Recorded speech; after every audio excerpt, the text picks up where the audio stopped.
Hello, ladies and gentlemen, and welcome to the Two for One pod. I am Liam Murphy here with Jimmy Paganis, and it's What's June, baby. up? It's June. We're two games into the finals. Been exciting so far. Have not disappointed. We've seen game one and two. It's great. It's great. It's a great time to be an NBA fan. It is, and we saw it right off the bat in game one. The energy in Chase Center was electric. The game was amazing. We got to see a good comeback by the Celtics in that end of third, fourth quarter. And we really, taking game one away in the NBA Finals is huge. And the fact that they were able to do that with such a young team and with Jason Tatum not I'm sure we'll talk about it. He played very well, but his shot wasn't there. Um, but it was a very impressive win. They showed a lot of grit. They had some role players really step it up. Derek White went off. Al Horford went off. Um, but that was a great game one from Boston, and it was very promising Yeah. for them for Chase sure. Center was rocking. I'm glad. I don't know why they didn't do it in the first two rounds. I complained about this. They didn't have the matching gold shirts or yellow, gold, whatever shirts all around Chase Center. I You're am big huge. on I've those. I've whined about it on You're my big on private those. story Yeah. twice because it's such a big deal to me.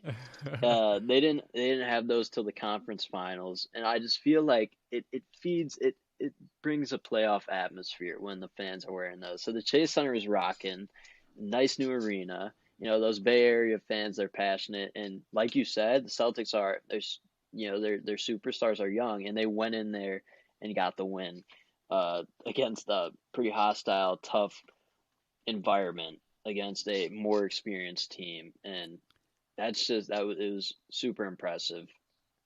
Um, When you sorry to interrupt, but when you look at it, with Steph, what did he have? 21 in the first quarter.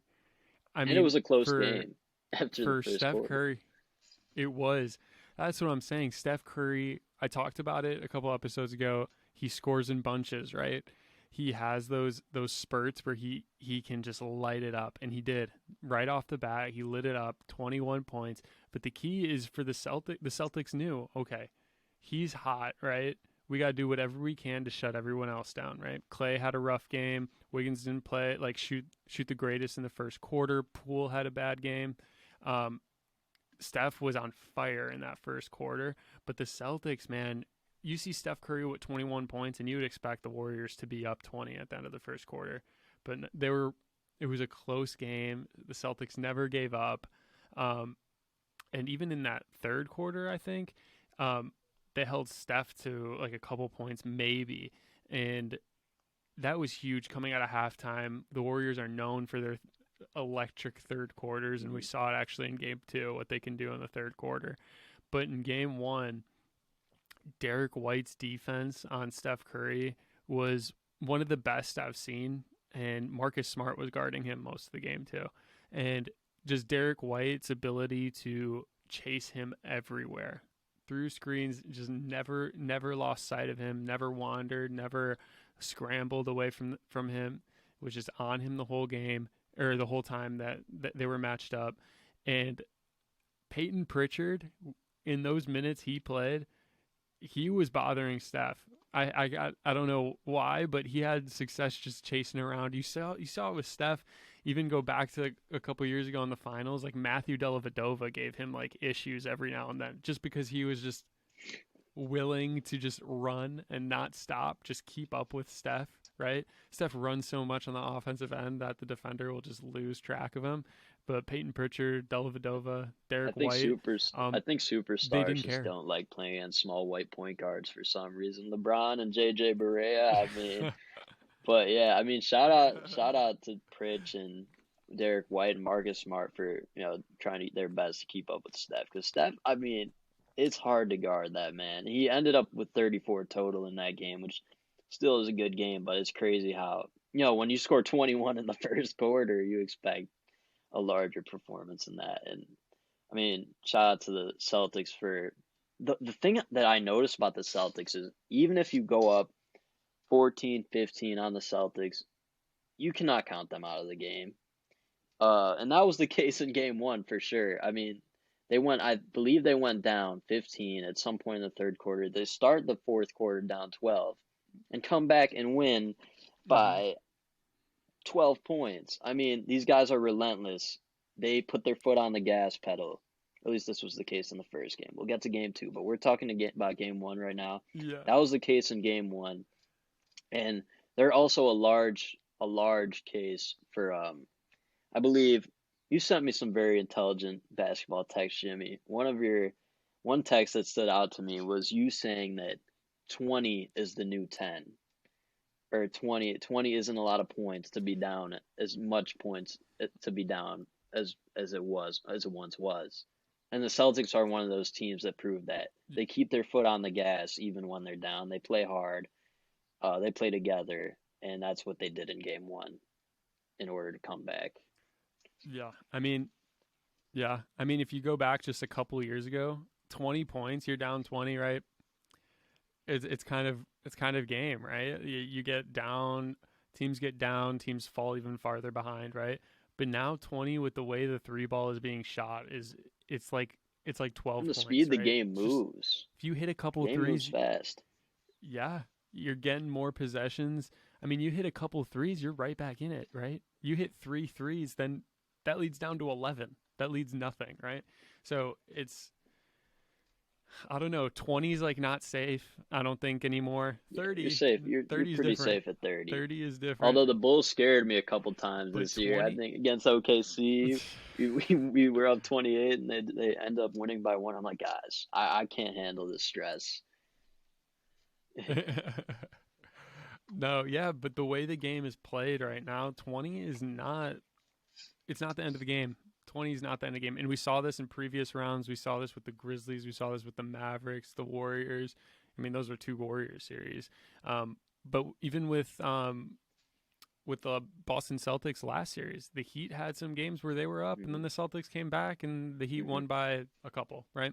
So, um, 20 is not a lot, especially when you got the level of talent going on, the ability, the shooters. Now everyone can shoot 1 through 5. Everyone's a 3-point shooter.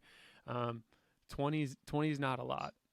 And another thing about game one, the great comeback, obviously, but I know we definitely want to talk to this. We texted about it. Hmm. Jason Tatum's performance, right?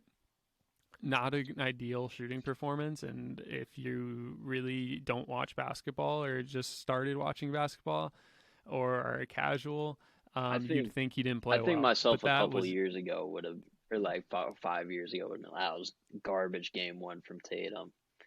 But yeah, go on. But yeah, no, not now, not now. But go on. So no. He was look, I thought he was just nervous. I thought he was filled with adrenaline, right? You saw the first shot of the game he had. I thought he definitely traveled, right? He caught the airballed it ball, too, he right? shuffled a little bit, and then he shot it. Yeah, yep. He had an air ball, but a couple of his threes were just his feet weren't there. His feet weren't set. His feet were off. He was chopping after the catch. It was just nervous. It's just jitters, and it's honestly for a 24-year 19, old but in the say NBA what you want. Finals as the not, yeah, one of the, you know what I mean. I mean, at that point, that's good though, right? You want those jitters, that excitement. He's ready for the moment. He wanted the moment. Yeah. He's just excited, adrenaline, right?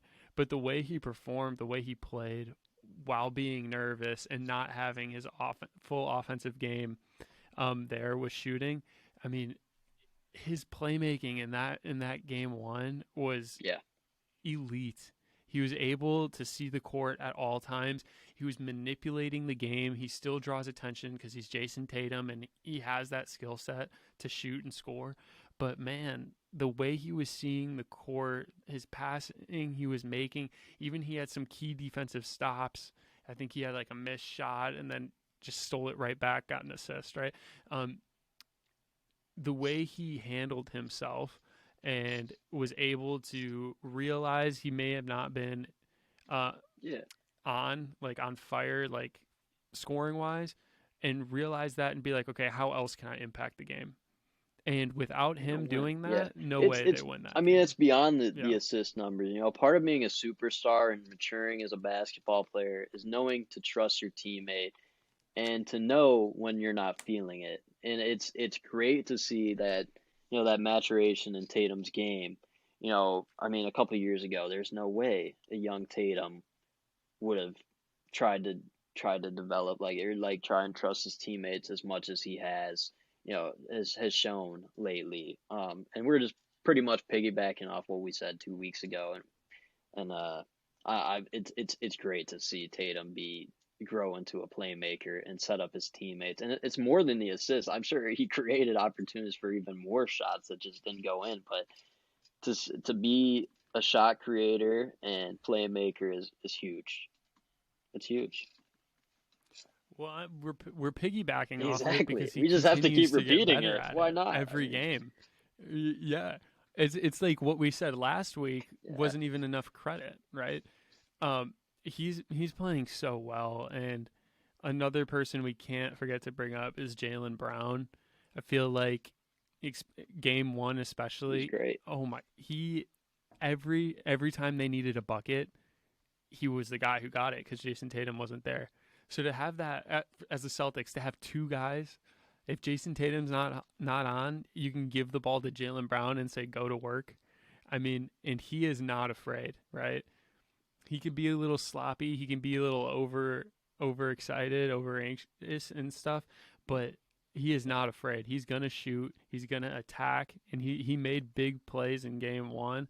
And without his scoring, they're definitely not there.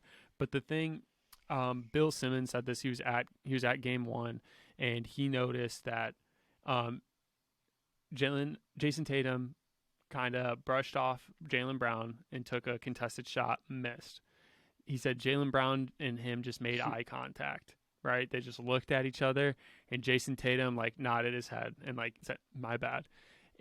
A couple years ago, that's not how that would have happened, right? Jason Tatum's at this point in his career now, and I think Jaylen Brown's at it too, where they realize they need each other to succeed, right? Whoever's on, That that's who and I gets the think ball, right? that was the consensus J- among a lot of NBA fans, even at the beginning of this season, they wouldn't work mm-hmm. together, and it was things just weren't working out for them. But you can keep going. Yeah. No, but it's just that the maturity, right, from both of them in such a short time. They realize, okay, Jason Tatum knows he's Mhm. definitely the best player, right, on the team. He's definitely the best player. Definitely can hit about any shot. But to realize like that was a bad shot I just took, you should have had that ball, right? You should have been able. I should have gotten you the ball to go to work, right? You're feeling it, I'm not. Just that like humility and but awareness, really. Great players are aware, right? Um, Great players want to win, and if you're not on, you're not helping the team. How else can you help the team, right? And that's what Jason Tatum's been doing. Yeah, no, you hit it perfectly. It's just the maturity. These guys have always had the talent.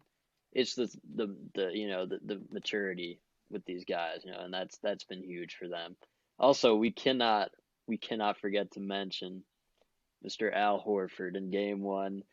Oh my goodness, this man just game two he only scored 2 points, but we're talking about game one right now. We're in that game one time frame. This is game one, But man. game one, this man Al drained six threes. Like when they needed a shot, he was just hitting dagger after dagger. What was it? He hit that. It was like 106 to 103, and it wasn't there like a Mm-hmm. Steve Kerr timeout, and he was saying something about like, all right guys, we did score. We got to stop. Yeah. And it was the exact reverse happening. Al Horford Get, was the one that hit that three to put them up six. And yeah. Al has just continued to I be mean, a huge part to this team's success, and that veteran leadership is enormous. And it makes me happy for Al every time he does something great, which is the that majority of the time. that yeah, that team has been like incredibly built, right? They have their two guys, but just the role players that they put in place, right? I mean, Al Horford, just that leadership, like you said, consistency, always there, always doing his thing. Derek White, I don't know if people like really remember when he was on the Spurs, he wasn't getting a lot of media attention, but he was a hooper. He was a player and He was a he great did player for really the well. Spurs. Yeah. One of their yeah, one of their like shot creators, honestly, is like one of their top Probably the number options three there. guy And in San Antonio for behind DeJounte and DeMar, probably the number three guy, like yeah, for a good amount of time. yeah. And he definitely had games where he LaMarcus exploded. Aldridge. My We're not bad. we're Forgot about him. But hey, my bad. I yeah. gotta correct myself. Oh, eh. um, and then like Marcus Smart, obviously heart and soul of the team. We mentioned it, just always there, Yeah. making those plays, right, doing the dirty things. Um, one thing we got to mention with Derek White, he had a kid, Congrats, Derek. and Shout out Hendricks. congrats, Derek White. Yeah, but that's I feel like we see it like every Fred year. VanVleet. Some player has a kid, and then their play goes through the roof.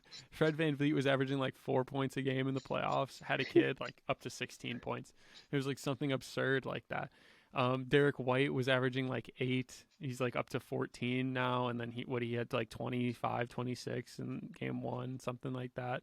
Um, He's just been I don't know, something incredible. about That's it. all. Like There's like Derek White's a star in his role. A lot of these guys have just been stars in their roles, and that is the key to winning basketball. You can see with these two teams. I mean, obviously they're in the finals, and it's everybody on each team is bought in to win. Everybody is a star in there. Has been is trying their best to be a star in their role and is doing things to win games for the team. It's just you'll never see a team with a disgruntled guy, a guy who's full of himself, uh, have success. And I want to bring up a clip you sent me on Twitter, or sent me through text message from Twitter. It was Brad Beal talking to his AAU team about how it doesn't matter, how much you're going to score. Are you going to score 20 in college? Probably not. That's something he said. And his point was, play to win, make winning plays. Don't play for yourself. Drop your status, drop your ego. Just grind and work hard and just play for the team. And I think that's important. These guys are, of course, far into the league, but they still carry that mindset of playing for the team and making winning plays and making their best effort to win games. They're all bought in. Yeah, and that clip I sent you of Bradley Beal. Bradley Beal is a guy who averaged 30 points a game like a couple years in a row, right? And he's the one saying this. How many college kids do you know averaging 20 a game in D1, right? Jason Tatum is the second best player in the NBA Finals right now, right? Insane shot maker, insane scorer. He averaged 17 points a game in college, right? And that's to score 20 points at a high D1 school. It's a lot. Is insane, but it's a ton of points, and like the pace of the game is totally different. Everything's totally different. That's why it's so hard. But like you said, you got to know your role. Bradley Beal like is teaching obviously his players on his team young that you got to win. Coaches want players who are going to impact the basketball game, right? And that the Celtics have those guys. The Warriors have those guys, right? Like Draymond Green, Andrew Wiggins, he was like a 20-point game scorer, right? And now he's like 14, 15, but playing great defense, impacting the game. You have Kevon Looney coming off the bench, or not coming off the bench, starting and impacting the game, right? Just offensive rebounds, rim protection, right? Same with Robert Williams. Lob threat, great defender. That's what he does. But you can, by impacting the game in a bunch of different areas, is how you're going to get on the court. You only have so many of those Jason Tatums, right? There's only one in the finals, and then there's one Steph Curry. So, those role players, I feel like year in and year out, like every year, whoever holds up that NBA Finals trophy is the team that the role players stepped up, played their role, filled their role, and performed well. Yeah, it has to be one of my favorite parts about the game, honestly. Just seeing role players step up and just seeing everybody complement each other well. Like you can see just that these teams are built to just it complements each other perfectly. Like I just don't see flaws. Like when I look at how these rosters are filled up, I'm like, wow, like this works well. Like I mean, you have a great defensive center in Robert Williams. You have a great defender in Al Horford. You have a great defender in Jaylen Brown. You have a great defender in Jason Tatum. You have a great defender in Marcus Smart. They're great defensive players. They're I mean they create Tatum can create his own shot. Brown can create his own shot. Al can hit a three when you want him to hit a three. Robert Williams is gonna protect the basket and catch lobs. And Marcus Smart, when he's feeling on offensively, can make some shots. But it's just like, and then the Yeah. guys off the bench too, like Derek White and Pritch can step in and hit threes. I'm in love with these teams. I just mentioned the Celtics, but I'm in love with these teams. It's No, yeah, the level of basketball is just insane that we're witnessing. It's beautiful basketball, is what it is. Both teams are moving the ball, like slinging it across the court, swinging the ball around the key, moving side to side. I mean, like getting the defense to move from side to side. It's fun. If you're open, you're getting the shot, and it doesn't matter if you're Steph Curry or if you're yeah, Bielitsa coming off the bench, right? If you're open, you're getting the shot, and it's so fun to watch. Just basketball being played at it's a such a gift. high level, and I It's a guess gift. it is. I'm honored to just be able to watch these teams play. And I guess this is where we should transition into game two and talk about the Warriors and how they came back. Um, so what did you see in game two that really stuck out I to you? mean, game two was a dogfight early on. Yeah, I mean, For sure. so Tatum he started off like 1 or 2 for 7 or something like that. So started off shooting it rough. He got himself going um later and then hit like 5 threes in like the first half, which he was cooking. But Yep. Yeah, he ended the quarter or the half with but the 21 thing points. thing is like I think I love of course I love when Tatum's making the shots, but as a team, I think they definitely benefit more when I mean obviously you want them to make it the shots and play make well, but like they definitely benefit best when he's creating shots for more people because I mean if more people are getting shots, the team's getting more points. Simple.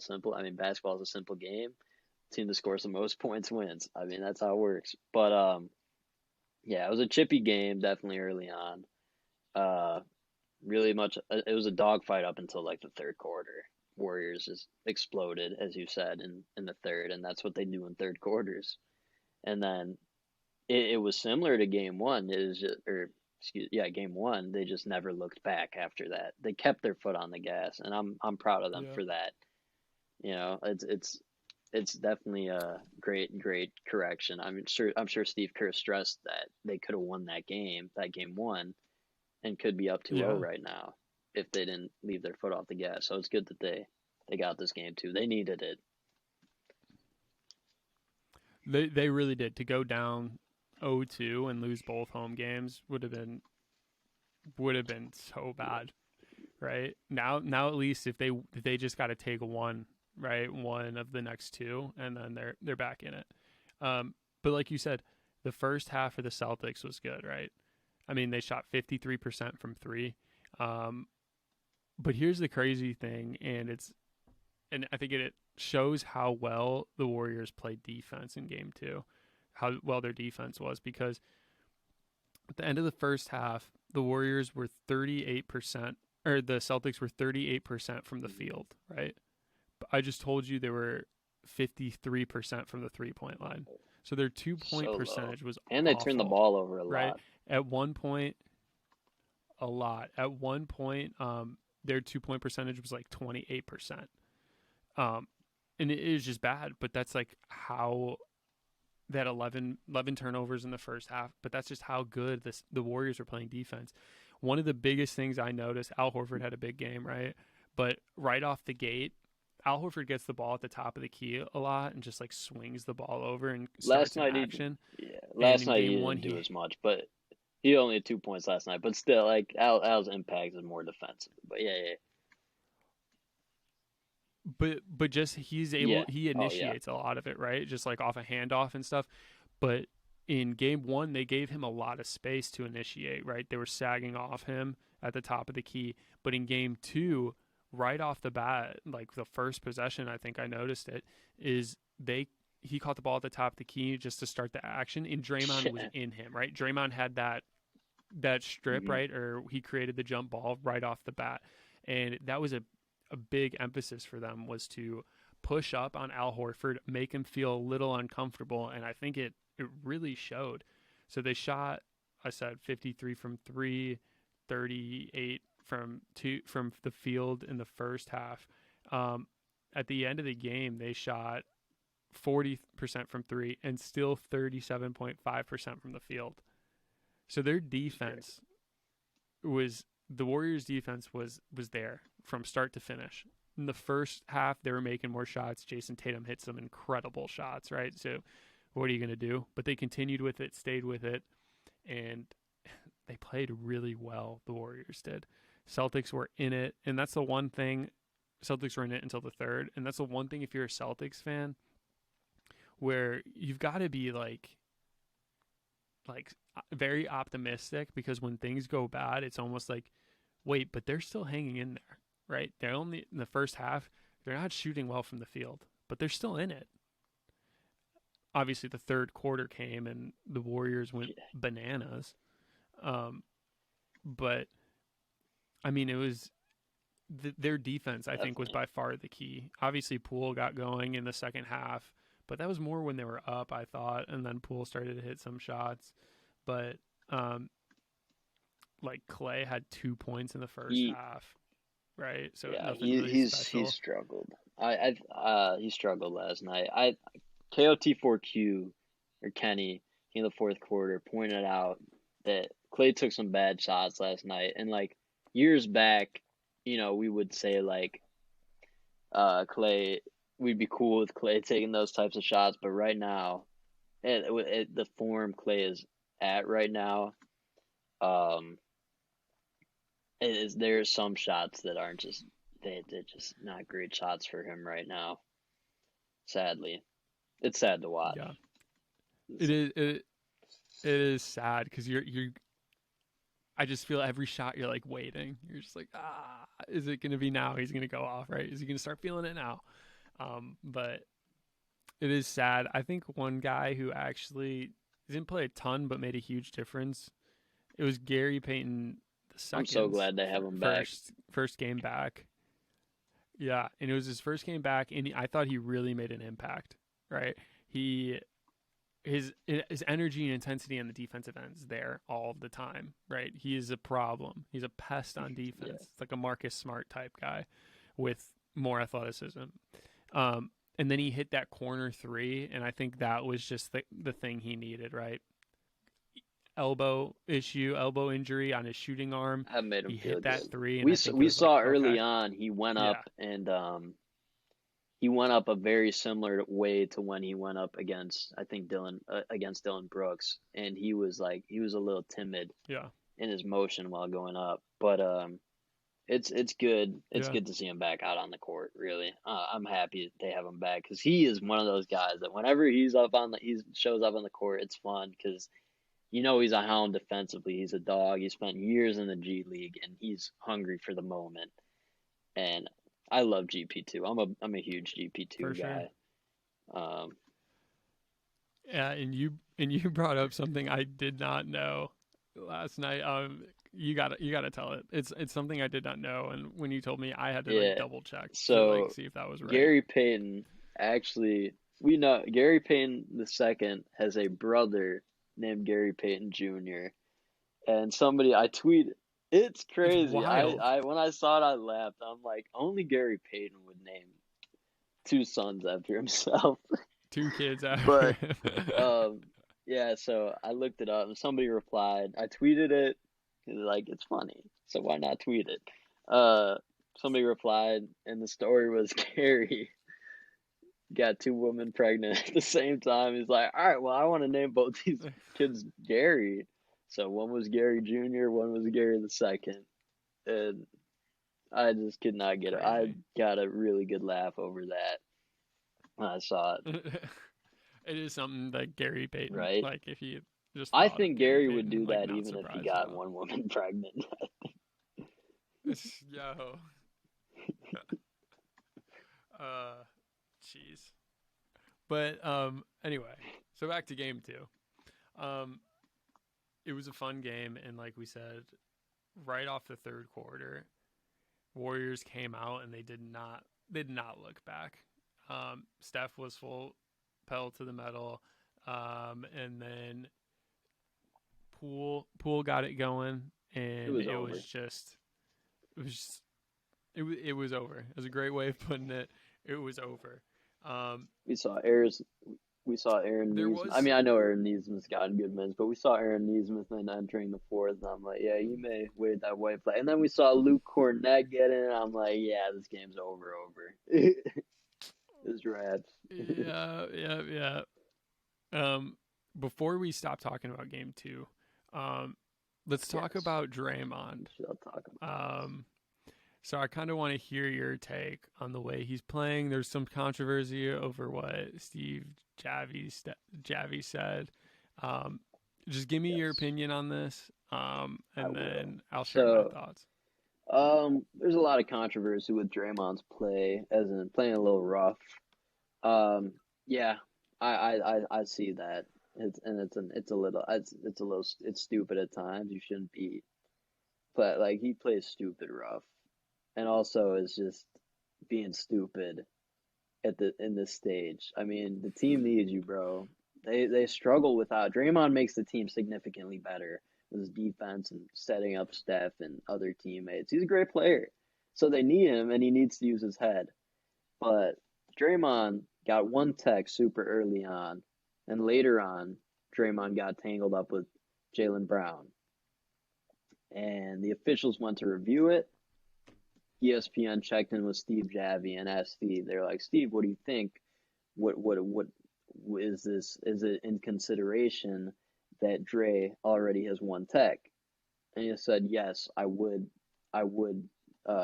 This call could be based off that one tech. It could be different rather than like say he doesn't have any techs. The outcome could be different because he already has one tech, and Yeah, that based on the in the stage of the situation. game. Um, so a lot of people had a problem with this rhetoric and said because a tech should be a tech. Like why is it different because of this situation? And my argument is that it's the finals and it's chippy, and they're grown men, so Draymond has his antics. Draymond does his thing, and I think just based off the situation, we would be robbed of the gold of watching Draymond's antics. Although it'd probably be a tech in another situation. I think it's not like anything. He didn't do anything extreme. I didn't think it was worthy of a tech, and I know people were upset about that. But like in that situation where Dre already is a tech, I understand Steve Javi saying like we got to consider having one tech on a guy before ejecting him and completely taking him out of the game and robbing fans fun of enjoying him, unless you're a Celtics fan, of course, or have money on the Celtics. But I understand Steve's rhetoric behind it. Okay, so I'm in agreement and disagreement. So I agree that it is situational. I agree that if a star player has a technical already, you're less inclined, and you should be less Mm-hmm. inclined to give them another technical and take them out of a game. However, this isn't It new is with true. Draymond Green, and it's not something that oh just this one game he had an early technical, so then just this one game we're gonna take it easy on him. Although I do not think that play specifically was Yeah. should have been a tech. I'm okay with the play on, but this is just in general. Um, look, he gets early Yeah. techs often, and he takes advantage of the fact that refs are going to call it differently now because he already has a tech. He totally takes advantage of it, and heck, good for him. right? That has nothing to do with him on this. It could be annoying, but I mean, game in and game out, he gets an early tech, and then he just plays football the rest of the game. He just plays a different game. I sent you a tweet from Shea Serrano, who is a basketball fan, author. He's funny on Twitter. Said Draymond getting a tech this early in the game is one of my favorite things because it means he's going to go bonkers the whole rest of this game, daring the refs to toss him. He tweeted that when Draymond got his first tech, and then we see him. We see him blocking two guys on a screen. We see him messing with just running into Grant Williams. Like, I don't know if you remember that. Grant Williams got an off-ball foul on Draymond Green when Draymond just literally ran into him and just like tangled him up. And then the Jaylen Brown thing. And Jeff Van Gundy brings up a good point here, because he says it's not fair for quick-tempered players, right, to have a longer leash, right, just because they do it more often. And then you have a mild-mannered guy get angry one play every 50 games, and then you tee him up right away. We saw it actually, Draymond Green, earlier against Memphis, a couple of series ago. Draymond Green was doing his thing, he got an early tech, and then he was doing his thing, right? Towards the end of the game, Kyle Anderson, slow-mo, right, talks to the ref, yells at the ref, right, and immediately technical. And Jeff Van Gundy pointed it out there right in the moment, too, saying that that's not fair because Kyle Anderson does not say anything at all to the refs ever.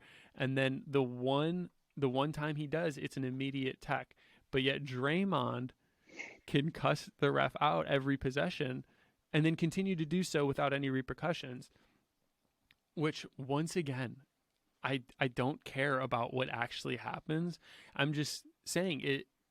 I don't think it is fair for mild-mannered players. If you're going to give a guy like Draymond Green a super long leash, right? A guy like Kyle Anderson should at least have some leeway. So, although I don't think that specific call was a technical, I do agree that it is situational. And at the same time, I do agree with the tweet that says basically that Draymond takes advantage of that. I feel like there's a good amount of inconsistency with that too, depending on the official. Because I don't know, I feel like there's been past cases where we've seen players will argue they're targeted. Like I feel like Boogie in the past. Boogie is 100% targeted, and years ago Dwight Howard was too. And I am standing by that. I saw Dwight Howard play live, and when he, like, under the rim, he would get destroyed, and the refs were so against him. And it was like him and Boogie, two guys that I totally agree with you. Yeah. Remember his post-game interview? I think he dropped like 56. He's like, it's getting ridiculous. 56 and got ejected. And he was right. Absolutely. I love Boogie. I'm Team Boogie all the way. Random question. Jimmy, you're a mild-mannered guy, but have you ever gotten teed up? You have. I have. I've gotten I'd love to hear couple, about these. actually.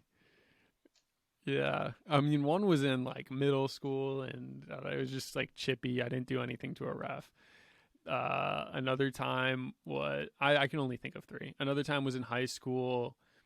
It was a super, super bad call, and I just tossed the ball to the ref, and what I thought and what everyone else thought was just like I literally just bounced him the ball, and I got a technical, and my coach was yelling, everyone was yelling. Anyway, got a tech.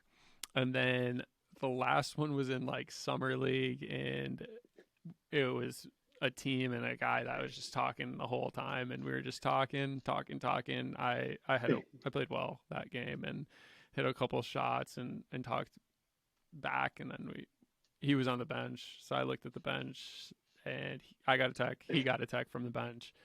But those are three. really nothing. I never really did Yeah. anything crazy to refs. But yes, I'd Yeah, consider I mean, myself a I was a little ref myself, mild mannered when it horrible comes to ref. that. Honestly, I'd hate to ever have myself ref a game for anyone. I was awful. Wow. It's just, it's hard because you have to be so assertive, and I'm not that guy sometimes. Like, if I'm feeling, I don't know, it's hard, and I've gotten a lot of complaints. Like, man, I would hate to watch myself ref a game. There's this one guy he's like, ref, give me glasses, stuff like that. I was just like, oh no, man. So I never teed anyone up, never got a tech myself throughout my career. So like, I don't know if I've ever done anything tech worthy. I've gotten like a warning, like, because of me and this one guy I don't really like. We're like bumping each other back and stuff, but never got teed up. But it was interesting. I wanted to ask that question. I mean, it was a great time to ask that question. Yeah, but if Draymond was playing against you, you would have Yeah, been baited and gotten thrown out of the they game for they would sure. have ejected me. Uh, but I think I don't know. Are I'm you good good on on game two. game I think we two? covered it well. Definitely excited for game three because this series is just In high the quality garden. basketball, fun, competitive. Yep, and we're in Boston. The fans will be rowdy, and definitely excited just to watch the game and see I what know antics go on in that Draymond one and some because Celtics fans. Like, it's gonna get into. Dude. Oh my gosh. Draymond's Yeah, gonna get booed a yeah. lot. Oh That's for man, sure. the first round Nets Kyrie Celtics fans antics was peak. I wanted to see him win a game so bad in Boston, and it kills me that he did not win game one. Because flipping off the fan, all the That was awful. T-shirts there would have been with that. Like, such a missed opportunity, all because that darn Tatum layup. But hey, they're here. Oh no. Oh, all right. All Yeah, right, but that's all on game two. Okay, so something else happened, right? We had in the NBA, we had Quinn Snyder. He stepped down from the head coaching job in Utah. Um, interesting. I don't know. I don't know. I'm sure he was probably yeah. pushed out, Step down, step down. Yeah, when you're gone. escorted out. Yeah, yeah. Um, yeah, he was probably like they probably recommended him to step down, advised him to, but I don't know. I really just hope it's not one of those things where they use him as the scapegoat and they come into next season like, oh, things are totally different now. We got a new coach who we really like. Because I hope that's not the case because I liked Quinn Snyder. I thought he was a Also, good Mizzou coach. Might be biased. back in the '90s. Might I be like him biased. too. So Yeah, might be biased. He also coached under Coach K at Duke. So, I mean, I just thought he did really well at a young age as a head coach, especially for a team like Utah, who small market doesn't have a lot of guys, but it seems like since yeah, he's there, they oh were for sure. competitive and really competitive too. And especially in the last couple of years, they were high Hmm. seeds in the West, right? Obviously, playoff performances not the greatest, um, but yeah. So what do you think? Like, how do you feel about it? Yeah, I I don't mean, know. a head coach stepping down is definitely a made pretty big change for a team, especially when it was a long tenured head coach like Quinn Snyder. I think it's a sign that there's going to be big move, moves made in Utah. I mean, there's rumors about Gobert, there's rumors about Donovan, um, and we just have to wait and see what the Jazz will do. I think I don't know. I think this core isn't going to be competitive enough for them. I mean, and you already have like there's an unhealthy Denver team coming back. Like, it's gonna get even more competitive out west with them. So the Jazz is, I don't think they stand a chance again. If they prove me wrong, they prove me wrong. But I doubt we'll see. I doubt we'll see. Like, I don't think we'll see Donovan and Mitchell and Rudy Gobert play on the floor again. I don't think they. I think they're gonna move them. I Yeah, hope no, I hope not. To not be too. honest, really hope not. Yeah. Um, but yeah, so we just wanted to talk about that briefly because it is something that happened. Would be interesting to see where Quinn Snyder ends up because I do think he's a really good coach. And there are definitely teams who could use a better coach. But yeah, so that was an interesting thing we wanted to brush up on. I'm sure after the finals, when we get more into the off season, we'll talk more about his replacement, where he's going, more Jazz stuff. For sure. Can't wait for the off season. Gonna be a fun one for sure. Off season's always fun. So, Jimmy and I saw an argument on Twitter, and this kind of sparked this topic for us. I saw something about somebody called Stephen Curry the most protected superstar, meaning he is like the largest leash for error almost, and like people just won't bring an error up from him, or when he does something wrong, there will be people to protect him, right? And I mean, Jimmy and I we didn't do crazy deep research. We kind of just brought it up as something for fun. Yeah. No research at all for me. I just kind of did it based off memory. And the thing with the protected players, it's hard. I mean, I don't think protected is a tough term because there's great players who have great, incredible moments, and then they have these like bad moments in their career. But like, I don't know. It's just like every player's got their ups and downs. But I'm ready. I have a player in mind. Okay. Go for it. It isn't. I love this player. For the record, I love this player, and I'm not somebody who looks at his bad moments. But my player is Mr. The Claw, Kawhi Leonard. Kawhi Leonard. He's an incredible player. Whoa. I just call him protected because everybody loves Kawhi. Why not love Kawhi? I love Kawhi. I just consider him a protected player because of pretty much one moment. He almost cost it, or like was a big factor in this. It's not like he overall played bad, but like he choked. A young Kawhi Leonard choked at the free throw line in Miami in Game 7, and then history was made after that moment. If you remember it. Not a diss on Kawhi. I love Kawhi. And his chip with the Raptors and chip with the Spurs and Finals MVPs totally, and Defensive Player of the Year totally outweigh that to me. I love Kawhi. Nobody, how fans will bring some stuff up in the past and pull something out. Nobody ever pulls it out. So I consider him protected because that moment does not really get brought up. And it really shouldn't, considering what he's done. But that's my protected player. Wow. I did not expect a Kawhi in this. And I want to be clear. I didn't do a lot of research. Came into this just now, actually. But I have two that kind of first popped up, right? One, shoot, I forgot who my other one is, but I'm gonna go with one. So both of the guys, there's large scales, right? So this is interesting because I think for both of them, there's a segment of people who strongly dislike them. Okay, my first player is Chris Paul. There is a segment that definitely discredits him. However, so many people love him, and there is like best point guard of all time talk with him, and his playoff resume is horrendous. And he gets hurt. I get it. People get hurt. I understand. But the best ability is availability. And if he's not available to play, right?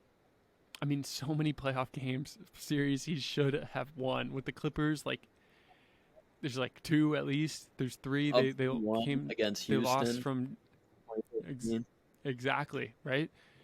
And there were games that they could have closed out that series with Chris Paul. They could have closed it out, and then Josh Smith and Corey Brewer went off, right?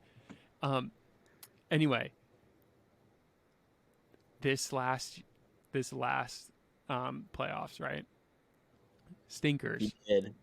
And Put I, up I stinkers I in wrote big full games. paragraphs defending him too, and I'm like, man, Chris, Chris, why, man, why you gotta not back me up?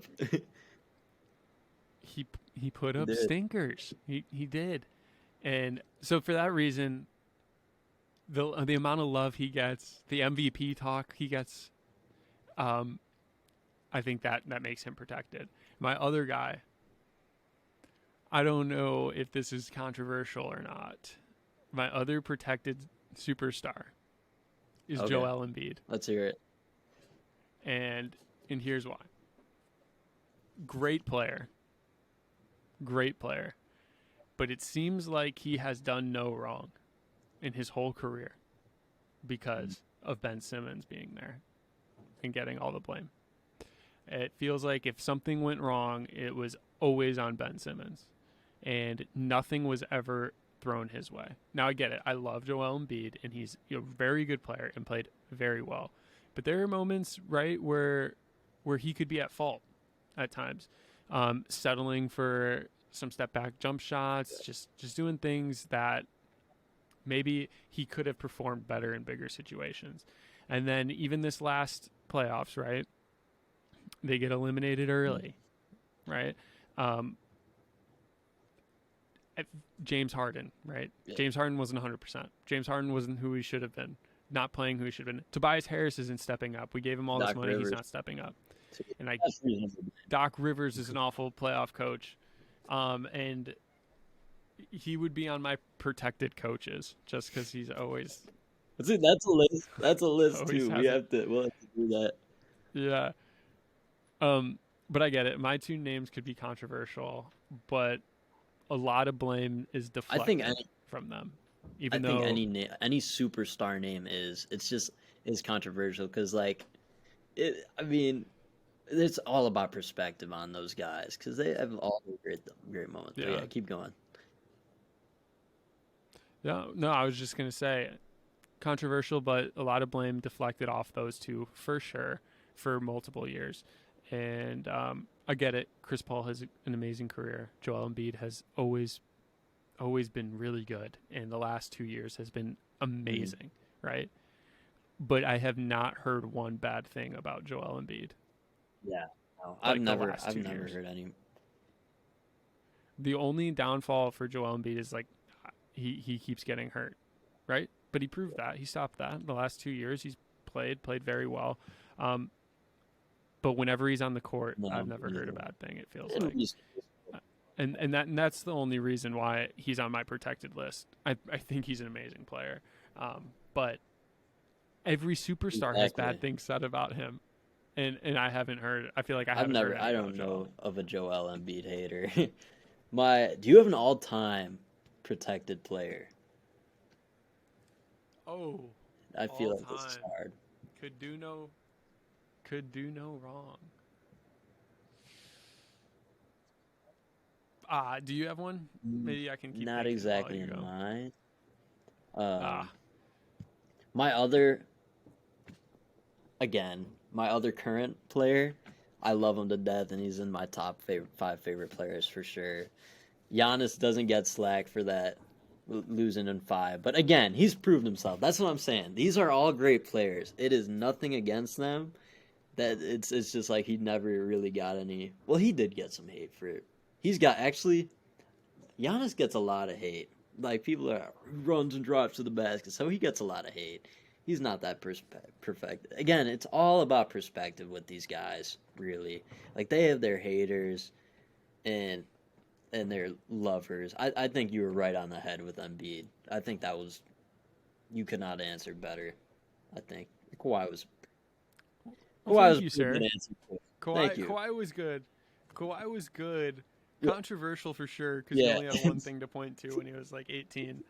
But Thank I'll you. give you it. So what else? Do we have anything else today? I mean, we talked about a lot. We covered both game 1 and game 2. Had some fun at the end, but I don't have anything else to say. This has been fun. Cool. As usual. Yeah. Always a blast. This is a fun episode. So we have game 3 coming up. Big game 3 and 4 at Boston. You got to think the Warriors need at least to take one, right? But this will be fun. It's a dogfight, and I'm excited. Can't wait to see it. Can't wait to recap it all on the next episode.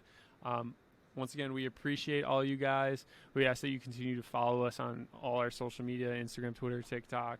Watch us on YouTube. Subscribe to us on YouTube. Keep listening to the pod on Apple Podcasts and Spotify. We appreciate you guys, and we accept and are looking for feedback. So feedback is welcome and appreciated. We thank you guys, and we'll catch you on the next one.